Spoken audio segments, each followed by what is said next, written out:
So I just met Brett and his sister Val. I'm sitting in their house, and we've been talking about cannabis and psilocybin. And I was explaining to him how the states are drug dealers, and he didn't quite understand that at first. And I said, "Well, listen, this is federally illegal.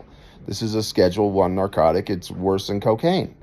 And the states have decided that they now want to be drug dealers, and basically they're just the kingpins, and they have their crews manufacturing the product and distributing it through their channels and their channels only.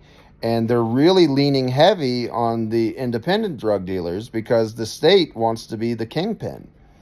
Now, they're doing this with cannabis and psilocybin, and honestly, they could get in a lot of trouble. This is like a RICO conspiracy because the federal government can step in and say, "This is a Schedule One narcotic, and you're supplying this to United States citizens." So, honestly, if anybody wants to, they can go out and deal as much drugs as they want because the states have set precedents that we don't need to worry about the scheduling system of the federal government. And if they're going to try to prosecute an individual drug dealer, they're certainly going to have to prosecute the states.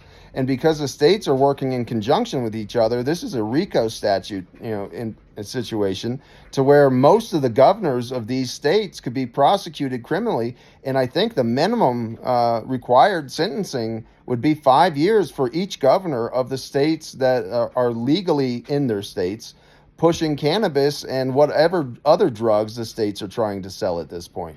I know that Oregon is trying to sell mushrooms, so they're leaning really heavy on the retail establishments that are selling psilocybin because they want to be the only game in town.